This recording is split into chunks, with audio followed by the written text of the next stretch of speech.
Muy buenas tardes, secretario Jorge Alcocer Varela y funcionarios del sector salud. Muchas gracias por acompañarnos en este ejercicio tan importante de rendición de cuentas. El informe que nos han presentado es un ejemplo claro de los trabajos eficientes que la Secretaría de Salud y los institutos han estado realizando en el contexto social y epidemiológico más complicado que ha enfrentado no solo México, sino el mundo entero. El impacto de la COVID-19 es de una magnitud impresionante. Se ha llevado empleos, relaciones personales y ha dejado a su paso problemas de salud física y problemas también de salud mental. Lo más doloroso es que ha costado vidas, pérdidas irreparables de miles de mexicanos. El riesgo de contagio por COVID-19 es muy grande debido a su fácil transmisión. Es por eso que el Gobierno implementó la Jornada Nacional de Sana Distancia, que motivó un confinamiento forzoso por parte de las y los mexicanos. Desde que inició la epidemia, los hospitales y salas de emergencia se han visto saturados con enfermos portadores del coronavirus, además de los pacientes que ya acudían para tratar sus enfermedades.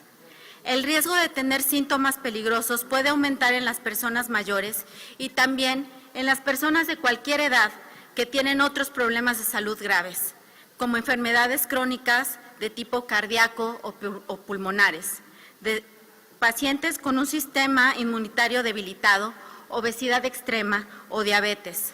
Esto es similar a lo que se ve con otras enfermedades respiratorias como la influenza.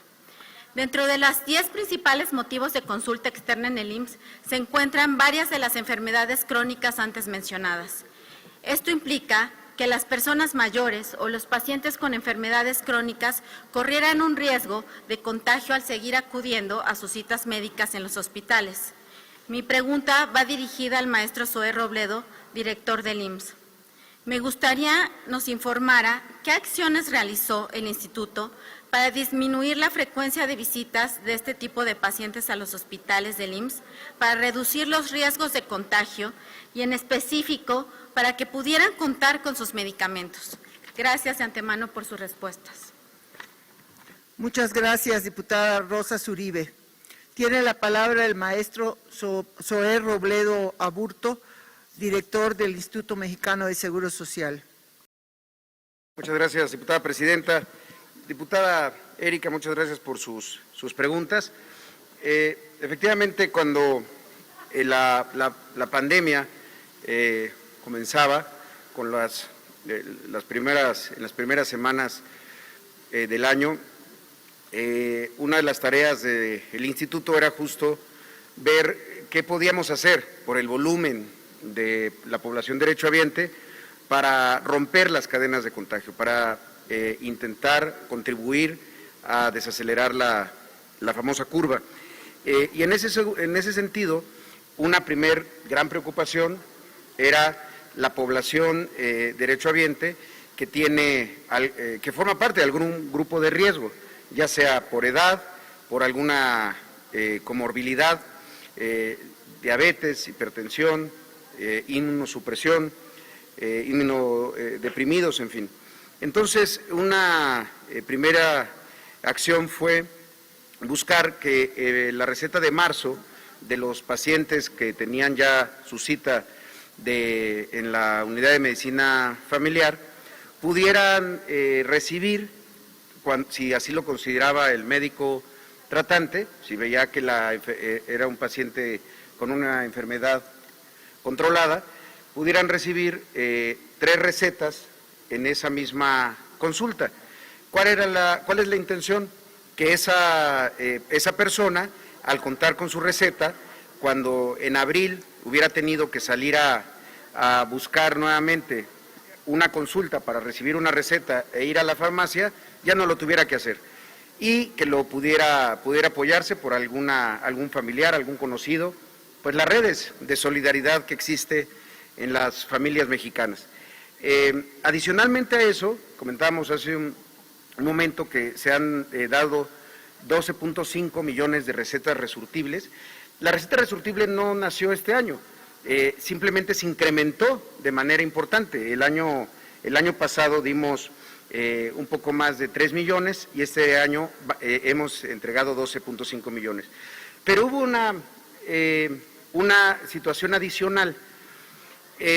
Mucho del personal del Seguro Social, que no forma parte de este personal de categorías consideradas de salud, es decir, que no atiende en un hospital y que quizá está en otras áreas administrativas, particularmente en las áreas de incorporación y de recaudación, pues habían suspendido muchos trámites y en particular los notificadores, las personas que van a los centros de trabajo a hacer verificaciones y demás, pues teníamos suspendido esas actividades, pero nos ayudaron, son casi 2,000, que nos ayudaron a generar una estrategia nueva, que fue poder, en algunos casos, llevar los medicamentos al domicilio de las personas.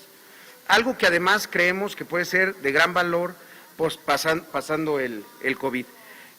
Son cerca de 100,000 de este surtimiento de recetas a domicilio, que debemos reconocer la generosidad de esos trabajadores del IMSS, que no es su función, que no es su trabajo y que jamás se negaron a contribuir a que pudiéramos romper estas cadenas de contagio. Lo mismo ocurrió con el propio personal de salud. Mucho personal de salud, del Seguro Social y también seguramente de las otras instituciones padece de alguna comorbilidad. Por eso es que hicimos un convenio con el Sindicato Nacional de Trabajadores del Seguro Social para establecer cuáles iban a ser los criterios y desde marzo darles este permiso para que estuvieran en sus hogares. Y un asunto adicional que es para nosotros muy relevante, la incapacidad. Cuando una persona, ustedes lo saben, recibe 3 días por incapacidad, le añadimos 11 días más por permisos que cubre el Seguro Social, que paga el Seguro Social al 60% de la totalidad del salario. Y lo hicimos a distancia, con una plataforma predictiva que cuando una persona ponía cuáles eran sus síntomas y demás, y había sospecha de COVID, pero no un cuadro grave, entonces esa persona recibía su incapacidad sin tener que salir de su domicilio. Para cualquier persona aquí que haya sido trabajador o asegurado en el Seguro Social sabe que para poder tramitar una incapacidad pues hay que ir a la unidad de medicina familiar, tener la consulta, después ir al banco. Todos esos desplazamientos en ese momento pues podían significar que personas con probabilidades de ponerse graves en caso de contagio pudieran estar desplazándose muchas veces también en transporte público. Evitábamos que ellos se contagiaran o en el caso de que estuvieran contagiados que ellos contagiaran a otras personas. Entonces, pues son estas, junto con otras acciones, las que pusimos siempre con un criterio, no cuánto iba a costar, jamás cuánto iba a significar en términos financieros al seguro, sino cuántas vidas se podían salvar, cuántos contagios se podían evitar. Y los números, pues ahí están y creemos que no solamente son buenos resultados, sino que además nos han dado muchísima experiencia pues para mejorar los servicios después de la pandemia con tecnología y con una buena logística. Entonces, bueno, eso fue lo que hicimos en ese sentido. Muchas gracias por su pregunta, diputado. Gracias, maestro Zoé Robledo, por sus respuestas. Para réplica tiene la palabra la diputada Erika Mariana Rosas Uribe. Maestro Robledo, muchas gracias por sus respuestas tan puntuales. Escuché con atención lo expuesto y no me queda ninguna duda de que se está trabajando con un rumbo firme y determinado para cuidar la salud de las y los mexicanos pertenecientes a los sectores de la población con mayor riesgo de contagio. Esta es una gran oportunidad para seguir fortaleciendo el sistema de salud y para adaptar medidas que antes no se utilizaban, pero que esta pandemia nos enseñó que sí pueden ser viables. La Secretaría de Salud y los institutos han realizado esfuerzos extraordinarios para salir adelante en estas circunstancias que son inciertas y difíciles.